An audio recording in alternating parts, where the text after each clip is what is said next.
भगवान कृष्ण ने कहा, रानियों, इसमें बेचैनी की कोई बात नहीं है, इसमें आश्चर्य की कोई बात नहीं है। हम दोनों की लीला सही है, ठीक है। मैं लीला करता हूँ, लीला पुरुषोत्तम हूँ, हमारे गुरुदेव भी लीला करते हैं, गुरु भी हमारे लाल बुझक्कर हैं, हम भी तो उन्हीं के शिष्य हैं, तो हमें भी तो उनका कुछ गुण होना चाहिए। जैसा गुरु वैसा चेला। हे देवियों, हे रानियों, हमारे गुरुदेव दुर्वासा ने कहा कि मैं कभी नहीं खाता, कभी भोजन नहीं करता तो यमुना तुम्हें रास्ता दे देगी। उन्होंने सही कहा। इसका अर्थ यह है देवी कि शरीर खाता है, आत्मा कभी नहीं खाती है। दुर्वासा ऋषि ने वेदांत की बात की है। वेदांत तो यही कहता है, शरीर चलता है, खाता है, पीता है, शरीर में क्रिया होती है, आत्मा में कोई क्रिया नहीं होती है। आत्मा अविनाशी है। आत्मा कभी खाती नहीं है, पीती नहीं है, सोती नहीं है। आत्मा सदैव जागृत रहती है। दुर्वासा ऋषि ने सही कहा, मैं आत्मा हूं, आत्मा कभी नहीं खाती है। जन्म से लेकर मृत्यु तक शरीर ही खाता है, शरीर में भोजन जाता है। आत्मा तो केवल दृष्टा है, साक्षी है, आत्मा कभी नहीं खाती है। तो दुर्वासा ऋषि ने सही कहा, मेरे गुरुदेव ने सही कहा कि मैं कभी नहीं खाता हूं। इसका मतलब कि आत्मा कभी नहीं खाती है, आत्मा कभी भोजन नहीं करती है। शरीर खाता है, शरीर बढ़ता है, शरीर घटता है, शरीर जन्म लेता है, शरीर की मृत्यु होती है। इसका यही अर्थ है। सभी रानियों को बड़ा आश्चर्य हुआ, बड़ी प्रसन्नता हुई और कहा, भगवान स्वामी, ये तो बहुत अच्छी बात है, बहुत उच्च कोटि का ज्ञान दुर्वासा ऋषि को है। दुर्वासा ऋषि ज्ञानी है। कहा, हाँ, मेरे गुरुदेव जो हैं, मेरे गुरुदेव को ऐसा ज्ञान तो होना ही चाहिए। तो अब हम लोग समझ गए कि आपके गुरुदेव दुर्वासा ऋषि ज्ञानी हैं। उनके कहने का तात्पर्य यह था कि आत्मा नहीं खाती है, आत्मा भोजन नहीं करती है, शरीर भोजन करता है। आत्मा कभी नहीं खाती है, कभी भोजन नहीं करती है, आत्मा कभी जन्म नहीं लेती है, कभी मरती नहीं है, वो अजर अमर अविनाशी है, ऐसा उनका कथन था। अब हम लोग समझ गए आपके कथन के अनुसार।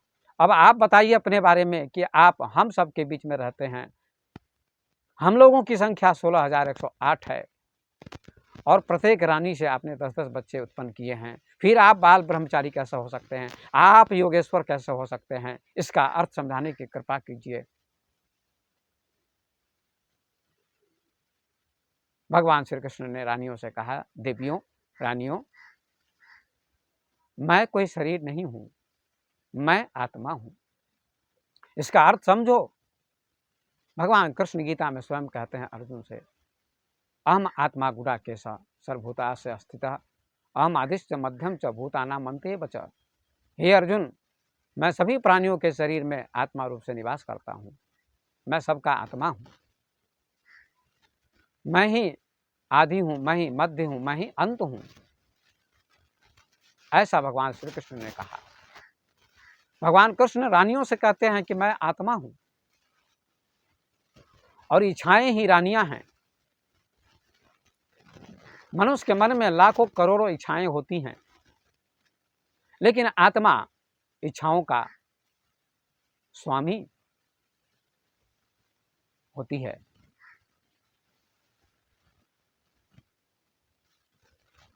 आत्मा बच्चा पैदा नहीं करती, आत्मा अलग है, आत्मा चैतन्य है। आत्मा सदा बाल ब्रह्मचारी है, आत्मा भोग नहीं करती है,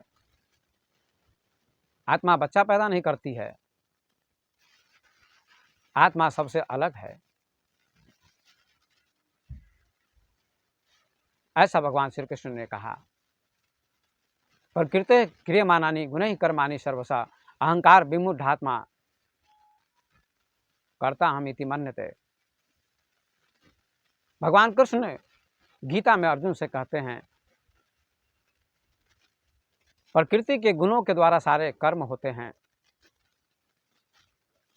तो भी जिसका अंतःकरण, जिसका मन अहंकार से मोहित हो रहा है, जिसके मन में अहंकार है, जो मूढ़ लोग हैं, ऐसे लोग कहते हैं हम करता हैं। व्यक्ति कहता है मैं करता हूँ। ज्ञानी करता नहीं होते तो भोक्ता भी नहीं होते। आत्मा न कर्ता होती है न भोक्ता होती है, न कुछ करती है न भोगती है। शरीर भोगता है, इंद्रियां भोगती हैं, मन भोगता है, आत्मा न भोगती है। आत्मा सबका साक्षी है, सबका दृष्टा है। कैसे, इसको समझने का प्रयास करें। भगवान कृष्ण ने रानियों को समझाया कि आत्मा न भोगती है, न आती है न जाती है। शरीर भोग भोगता है, इंद्रियां भोग भोगती हैं, मन भोग भोगता है, और आत्मा दृष्टा है। आत्मा सबको देखती है, सबसे अलग है। आत्मा अनासक्त रहती है। मैं आत्मा हूं, मैं शरीर नहीं, मैं मन नहीं, मैं इंद्रियां नहीं, मैं आत्मा हूं, ऐसा भगवान कृष्ण ने कहा। और इच्छाएं ही रानियां हैं, इच्छाएं भोग भोगती हैं, लेकिन आत्मा भोग नहीं भोगती। विचार सागर नामक एक ग्रंथ है, उसके लेखक निश्चल दास जी थे, जो वेदांती थे। उन्होंने एक बहुत सुंदर पद लिखा है, और उस विचार सागर में कहा है कि आत्मा सदा अकर्ता है, आत्मा कुछ नहीं करती। आत्मा की सत्ता से, आत्मा की उपस्थिति से सारे काम होते हैं। इंद्रियां भोग भोगती हैं, मन चिंतन करता है, शरीर काम करता है। जैसे सूर्य की उपस्थिति में सारे काम होते हैं, पेड़ पौधे विकसित होते हैं, बढ़ते हैं, फसल बढ़ती है, आदमी का जीवन चलता है। यदि सूर्योदय न हो, सूर्य का प्रकाश न मिले, तो दुनिया का अस्तित्व मिट जाएगा, दुनिया से जीवन समाप्त हो जाएगा। सूरज कुछ नहीं करता है, सूरज के प्रकाश की उपस्थिति में सारे काम होते हैं। पेड़ पौधों का विकास होता है, फसल उगती है, पशु पक्षी कीड़े मकोड़े मानव सबको रोशनी मिलती है, प्रकाश मिलता है, और सबका जीवन संचालित होता है, सबका जीवन चलता है। सूरज कुछ नहीं करता, उसकी उपस्थिति में सब कुछ होता है। सूरज के पास कर्ता का भाव नहीं कि मैं प्रकाश देता हूं, लेकिन उसके प्रकाश के बिना कुछ होता भी नहीं है। उसके प्रकाश की उपस्थिति में ही सारे काम होते हैं, सारी क्रियाएं होती हैं। ऑक्सीजन मिलती है तो जीवन चलता है, पशु पक्षी का, आदमी का, सबका। पेड़ पौधों से ऑक्सीजन मिलता है। तो सूरज के प्रकाश की उपस्थिति में सारे काम होते हैं, सारी दुनिया चलती है, लेकिन सूरज कुछ नहीं करता। ऐसे ही आत्मा कुछ नहीं करती। भगवान कृष्ण ने रानियों से कहा मैं आत्मा हूं देवी, मैं कुछ नहीं करता। शरीर करता है, मन करता है, इंद्रियां करती हैं। तो निश्चल दास जी कहते हैं कि निज विषयन में इंद्री बरततै, तिंतो मेरो नाही संग। मैं इंद्री नहीं, मम इंद्री नहीं, मैं साक्षी कुटस्थ असंग। त्यागों विषय कि भोगों इंद्री, मोको लगे न रंचक रंग। यह निश्चय ज्ञानी को जातै, करता दिखै करे न अंग। निश्चल दास जी ने बहुत सुंदर लिखा है। वे कहते हैं कि निज विषयन में इंद्री बरततै। ये बात भगवान श्री कृष्ण अपनी सभी रानियों से कहते हैं कि निज विषयन में इंद्री बरततै। अपने अपने विषय में इंद्रियां बरत रही हैं।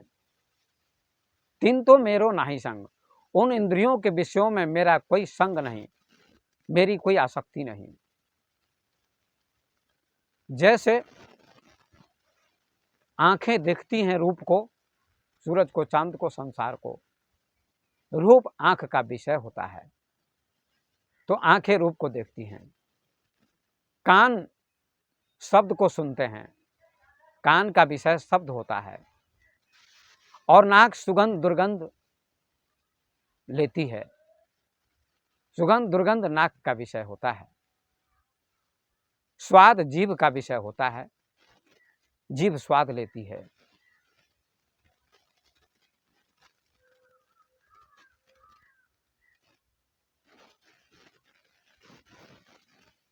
त्वचा स्पर्श करती है, चमड़ी स्पर्श करती है, सर्दी गर्मी का।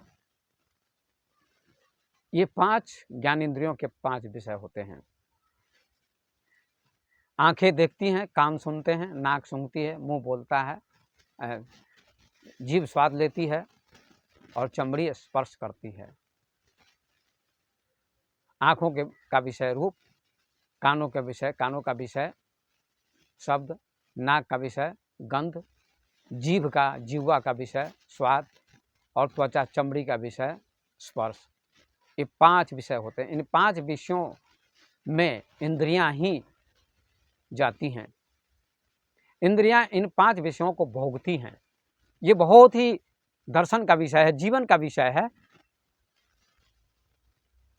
ये टीवी पर भी सारे विद्वान इसकी व्याख्या नहीं कर सकते। बहुत गहरा विषय है, इसको जानना जरूरी है। भगवान श्री कृष्ण ने अपनी समस्त रानियों से ये संदेश कहा, ये उपदेश किया। ये बहुत सुंदर उपदेश उन्होंने किया, अपनी रानियों को समझाया कि अपनी अपनी स्थिति में सभी इंद्रियां लगी हुई हैं, अपने विषयों में सभी इंद्रियां विचरण करती हैं। आँख देखने का काम करती है, कान सुनने का काम करते हैं, नाक सूंघने का काम करती है, जिह्वा जीभ स्वाद लेने का काम करती है और त्वचा चमड़ी स्पर्श करने का काम करती है। मुंह बोलने का काम करता है, हाथ काम करते हैं, पैर चलते हैं, मल द्वार से मल निकलता है, मल का विसर्जन होता है, पेशाब द्वार से पेशाब निकलता है। 5 ज्ञानेंद्रियां, 5 कर्मेंद्रियां, इन 10 विषयों में समस्त इंद्रियां विचरण करती हैं, लेकिन आत्मा सबका साक्षी है, सबका दृष्टा है। शरीर चलता है पर आत्मा नहीं चलती है। हाथ काम करते हैं पर आत्मा काम नहीं करती है। पैर चलते हैं पर आत्मा नहीं चलती है। आंखें देखती हैं पर आंखों को सत्ता देने वाली आत्मा होती है। नाक से जो सुगंध ली जाती है, नाक सुगंध लेती है, ये भी आत्मा की उपस्थिति से, आत्मा के द्वारा ही सुगंध लेती है। लेकिन आत्मा सुगंध नहीं लेती है, आत्मा के माध्यम से नाक सुगंध लेती है, आत्मा के माध्यम से आंखें देखती हैं, आत्मा के माध्यम से कान सुनते हैं, आत्मा के द्वारा जीभ स्वाद लेती है, आत्मा के द्वारा चमड़ी सर्दी गर्मी का अनुभव करती है, आत्मा के द्वारा ही मुंह बोलता है, आत्मा के द्वारा ही हाथ काम करते हैं, आत्मा के द्वारा ही पैर चलते हैं, आत्मा के द्वारा ही उसकी उपस्थिति से ही मल विसर्जन होता है, उसकी उपस्थिति से ही मूत्र का विसर्जन होता है। सारी इंद्रियां अपने अपने विषयों में लीन होती हैं, अपना अपना विषय चुनती हैं, अपने विषयों में संलग्न हो जाती हैं। तो भगवान श्री कृष्ण कहते हैं, निज विषयन में इंद्रिय वर्तते, तीन तो मेरो नाही संग। आत्मा न हाथ है, न पैर है, न मुंह है, न नाक है, न नाक है, न नाक है, न कान है, न जीभ है। आत्मा इंद्रियों का स्वामी है, इंद्रियों का मालिक है। निज विषयन में इंद्रिय वर्तते, भगवान श्री कृष्ण कहते हैं कि अपने अपने विषयों में इंद्रियां बरत रही हैं, अपने अपने विषयों का भोग इंद्रियां करती हैं, पर आत्मा भोग नहीं करती है। तीन तो मेरो नाही संग, उन इंद्रियों के विषयों में मेरा कोई संग नहीं होता है, कोई आसक्ति नहीं होती है। आत्मा निर्लिप्त रहती है। कैसे निर्लिप्त रहती है? भगवान श्री कृष्ण अपनी रानियों को समझाते हैं। आत्मा सदा निर्लिप्त है, कोई आसक्ति उसकी नहीं होती है भोग में। शरीर भोगता है, इंद्रियां भोगती हैं, मन भोगता है। आत्मा की उपस्थिति में, आत्मा के माध्यम से, आत्मा के द्वारा, पर आत्मा न भोगती है, न खाती है, न पीती है। आत्मा सदा निर्लिप्त रहती है। कैसे? जैसे महिलाएं आंगन लिपती हैं, कभी कभी कच्चा आंगन होता है, मिट्टी का आंगन होता है, तो आंगन लिपा जाता है मिट्टी से, आंगन गीला हो जाता है। लीपने के बाद आंगन गीला हो जाता है और जब कोई नंगे पैर आंगन में चलेगा तो उसके पैर में मिट्टी लग जाएगी, उसके पैर गीले हो जाएंगे आंगन के लीपे होने के कारण। लेकिन वही व्यक्ति यदि जूता पहनकर चलेगा और जूते पहनकर जाएगा, चलेगा, या खड़ाऊं पहनकर चलेगा आंगन में, तो उसके पैर गीले नहीं होंगे, उसके पैर में मिट्टी नहीं लगेगी, उसके पैर लिप्त नहीं होंगे, उसके पैर लिपायमान नहीं होंगे। इसी प्रकार से शरीर आंगन के समान है, इसमें इंद्रियां रहती हैं, आंखें देखती हैं, कान सुनते हैं, नाक सूंघती है, जीभ स्वाद लेती है, त्वचा सर्दी गर्मी का स्पर्श करती है, मुंह बोलता है, हाथ काम करते हैं, पैर चलते हैं, मल द्वार मल का विसर्जन करता है, पेशाब द्वार पेशाब का विसर्जन करता है, पेशाब को त्यागता है। ये 10 इंद्रियां हैं, 5 ज्ञान इंद्रियां और 5 कर्म इंद्रियां। आँख, कान, नाक, जीभ, त्वचा, ये 5 ज्ञान इंद्रियां कहलाती हैं। मुंह, हाथ, पैर, पेशाब द्वार, मल द्वार, ये 5 कर्म इंद्रियां कहलाती हैं। इन 10 इंद्रियों का स्वामी आत्मा को कहा गया है। आत्मा इन 10 इंद्रियों का स्वामी है। जैसे मकान का स्वामी कोई होता है, मालिक होता है, इसी प्रकार से शरीर रूपी मकान है, इसमें 10 इंद्रियां हैं, इन इंद्रियों का मालिक आत्मा है। तो इंद्रियां जो भोगती हैं विषयों को, स्त्री से बच्चे पैदा लोग करते हैं, इंद्रियां ही इंद्रियां से मिलती हैं। स्त्री पुरुष का शरीर मिलता है, इंद्रियां मिलती हैं, लेकिन आत्मा तटस्थ रहती है, आत्मा अलग रहती है।